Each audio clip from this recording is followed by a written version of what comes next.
تو بچوں کے کپڑوں پر پیبند لگ جائیں گے۔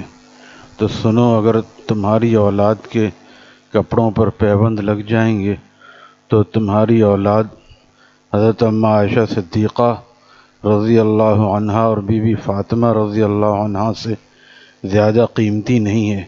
اگر ان کے کپڑوں میں پیبند لگ سکتے ہیں تو تمہارے بچوں کے کپڑوں میں بھی لگ سکتے ہیں، تو کیا ہوا؟ حالانکہ آج کل کوئی بھی ایسا نہیں ہے پیبند لگانے والا، صرف یہ ہے کہ تھوڑے ہلکے درجے کا آدمی کپڑا پہنتا ہے، لیکن پھٹنے سے پہلے ہی آدمی اس کو پرانا کر دیتا ہے۔ لیکن آپ نے کیا فرمایا اے عائشہ؟ حضور اکرم صلی اللہ علیہ وسلم نے فرمایا اے عائشہ، اگر جنت میں میرے ساتھ رہنا چاہتی ہو تو دنیا میں ایسے رہنا جیسے مسافر رہتا ہے، دل کو دنیا سے اچاٹ رکھنا، اور مالداروں کے پاس کم اٹھنا بیٹھنا۔ تجربے کی بات ہے کہ جو لوگ مالداروں کے پاس بیٹھتے ہیں ہمیشہ ناشکری میں مبتلا رہتے ہیں۔ دیکھتے ہیں کہ ان کا بنگلہ 500 گز کا ہے، میرے پاس تو 80 گز کا بھی گھر نہیں ہے۔ دل میں شیطان شکایت ڈالتا ہے کہ اس کو اللہ نے اتنا دیا اور مجھے کچھ نہیں دیا، اور غریبوں میں رہنے میں شکر کا معدہ پیدا ہوتا ہے۔ حضرت عبداللہ ابن مبارک رحم اللہ تعالیٰ سے یہ منقول ہے کہ میں جب عمرہ میں رہتا تھا تو مجھے بہت غربت کا شکوہ رہتا تھا، لیکن پھر میں نے اپنا علاقہ بدل لیا، جیسے ڈیفنس کو چھوڑ کے سرجانی میں آ گیا، تو مجھے اوروں سے اپنا سب کچھ پہ شکر کا کی توفیق ہوتی ہے۔ ڈیفنس والے تو یہ چھوٹی گاڑیاں رکھتے ہی نہیں، بڑی بڑی گاڑیاں رکھتے ہیں۔ یہاں جس کے پاس مہران اور کلٹس ہے وہ بھی اچھا سمجھا جاتا ہے۔ تو اس لیے ایسے جگہوں پر رہے کہ جو اپنی کیٹیگری کے لوگ ہیں، اس سے زیادہ کہ نہیں۔ آج ہم چاہتے ہیں کہ بس جیسے ہی کچھ پیسہ آئے ایک دم بڑے علاقے میں منتقل ہو جائیں، پھر وہاں کی ساری چیزوں کی پابندی بھی کرنی پڑتی ہے۔ ہمارے بعض دوست اپنے بچوں کو ایسے اسکول میں پڑھا رہے ہیں کہ جو ان کی فیس بھی دینا مشکل ہے، 5,000 فیس ہے اور تنخواہ ان کی 60,000 ہے۔ 3 بچے اسکول میں پڑھ رہے ہیں تو اب کتنے ہو گئے؟ 15,000 تو یہ ہو گئے، اور جہاں فیس زیادہ ہوتی ہے وہاں آگے پیچھے عللے تللے بھی زیادہ ہوتے ہیں، تو اسی میں مشکل سے گزارا ہو رہا ہے۔ پھر اس کے بعد یہ شکایت بھی آئی کہ بچے ماں کی پرس سے اور ابا کی جیب سے پیسے چوری کر کے لے کے جاتے ہیں، جیب خرچی کے، کیونکہ 100 روپے ان کو کافی نہیں ہوتے۔ یہ کس لیے کہ وہاں کے بچے 100 روپے نہیں لاتے بلکہ 300 400 500 روپے لاتے ہیں، وہ بڑے گھرانوں کے ہیں۔ جب آپ نے اپنے بچوں کو وہاں داخل کیا تو آپ بھی 500 روپے دیجئے، کیسے افورڈ کریں گے 500 یعنی مہینے کے 1500؟ جب افورڈ کر نہیں سکتے تو ایسی جگہ کیوں ڈالتے ہیں اپنے بچوں کو؟ وہی 1,500 2,000 3,000 والے میں ڈالیں تاکہ وہ انہی کے ساتھ رہیں اور انہی جیسے بچے رہیں۔ اس سے احساس کمتری کا شکار بھی ہو رہے ہیں، دوسرے وہ چوری چکاری بھی سیکھ رہے ہیں۔ یہ سب اسی وجہ سے معیار زندگی کو بلند کرنا، کسی طرح ہم اپنا قد آگے بڑھائیں۔ بقول شاعر، وہ بونا اس قدر میری قد و قامت سے جلتا ہے، اٹھا لیتا ہے اپنی ایڑیاں جب ساتھ چلتا ہے۔ جب قد نہیں ہے تو ایڑی اٹھانے سے کیا فائدہ؟ اسی طرح جو جیسی بود و باش ہے اللہ نے جس طرح رکھا ہے اسی پہ شکر ادا کرے۔ یہ کوئی معیار فضیلت نہیں ہے کہ امیر ہونے والا جو ہے بہت فضیلت کا مالک ہے، غریب جو ہے اس کو ان اکرمکم عند اللہ اتقاکم، تو اللہ تعالیٰ کے نزدیک تم میں زیادہ مکرم عزت والا وہ ہے جو کہ جتنا زیادہ اس کے اندر دنیا سے دور ہے وہ، اور تقوی اس کے اندر موجود ہے، اللہ کا اتنا پیارا ہے۔ تیسری نصیحت یہ فرمائی کہ کپڑے کو پرانا نہ سمجھنا، جب تک پیوند نہ لگا لینا۔ آپ کے بھانجے حضرت عروہ رضی اللہ عنہ فرماتے ہیں کہ خالہ جان اس نصیحت پر اتنا عمل کرتی تھی کہ جب تک اپنے کپڑوں کو بوسیدہ کر کے ان پر پیوند نہ لگا لیتی تب تک نیا کپڑا نہیں بنواتی تھیں، حالانکہ بعد میں حالات بہت بہتر ہو گئے تھے۔ یہ قیاس کیا جا سکتا تھا، آپ نے تو ان حالات میں فرمایا تھا، لیکن بعد میں تو حالات بہتر ہو گئے تھے۔ مسلمانوں کے حالات حضرت عثمان رضی اللہ تعالیٰ کے دور میں بہت اچھے ہو گئے تھے، اور اماں عائشہ اس کے بعد بھی حیات رہیں، لیکن ایسا اپنے آقا کی اور اپنے محبوب صلی اللہ علیہ وسلم کی نصیحت پر ایسا عمل کیا کہ اس دور میں بھی بغیر پیوند لگائے کپڑا نہ پہنتی تھیں۔ اور جب کہ سخاوت کا یہ حال تھا کہ حضرت عروہ کہتے ہیں میں نے دیکھا کہ ایک مرتبہ ایک دن میں 70,000 درہم ضرورت مندوں میں تقسیم کر دیے، اور خود اپنے لیے اپنے پاس اپنے کپڑوں میں پیوند لگ رہا تھا۔ اب بتاؤ کس کا درجہ زیادہ ہے؟ حضرت اماں عائشہ صدیقہ رضی اللہ تعالیٰ عنہ سے بلند ہے جو پیوند لگانے میں بے عزتی محسوس کرے۔ اگر آج ہم طے کر لیں کہ چاہے دم نکل جائے، چاہے فاقے ہو جائیں، چاہے کپڑوں پہ پیوند لگ جائیں، لیکن ہم اللہ کو ناراض نہیں کریں گے تو ساری مشکلیں آسان ہو جائیں۔ آج ہمیں معمولی حکموں پر عمل کرنے میں مشکلیں نظر آتی ہیں۔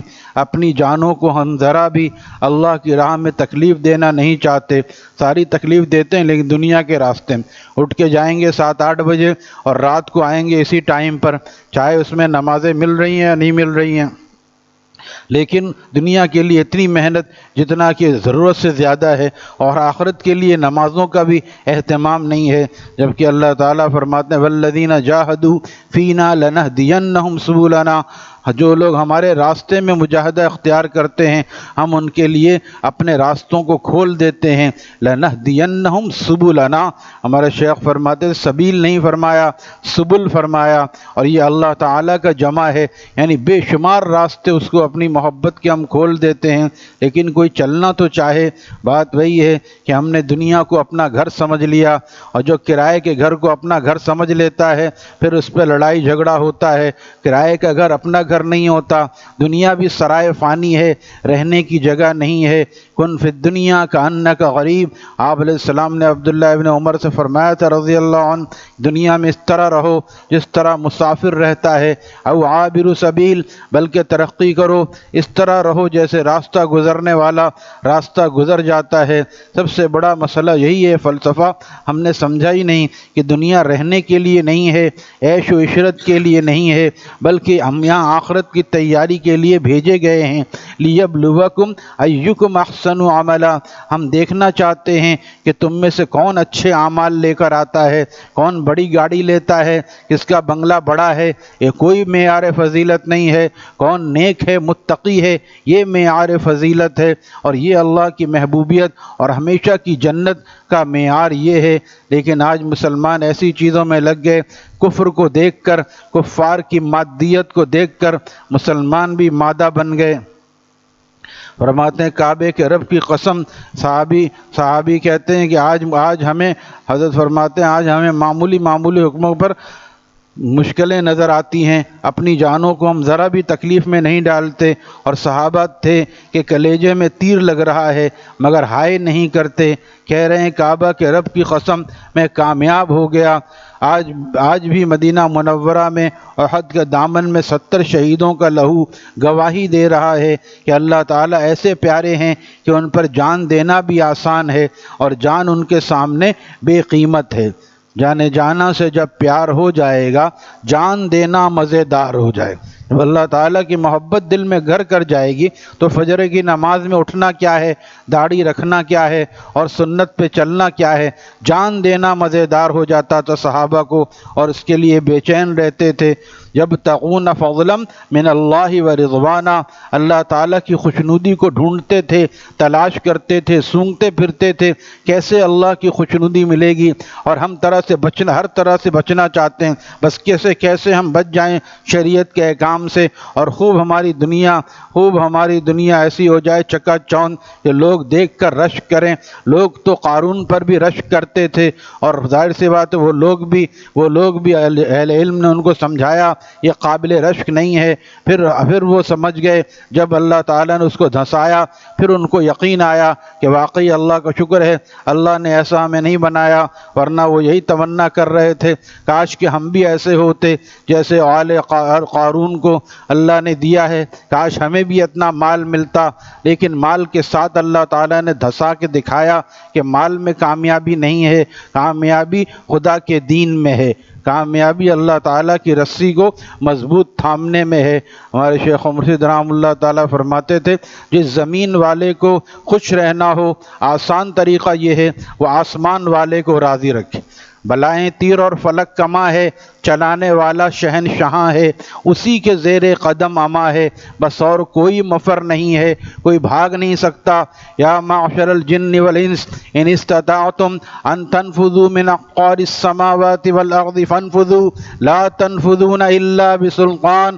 اے تمام انسان، جنات کو بھی کہا جا رہا ہے، انسان تو کہاں سے بھاگے گا، جنات بھی، جنات تو ابھی آئیں، ابھی کینیڈا جا سکتے ہیں، بھاگ کے ہماری کائنات سے نکل کے دکھاؤ، یہاں سے زیادہ تم انگلینڈ چلے جاتے ہو جان بچانے کے، کب تک رہو گے، وہاں بھی موت آئے گی بہرحال، لیکن اللہ کا مجرم کہیں چین نہیں پاتا۔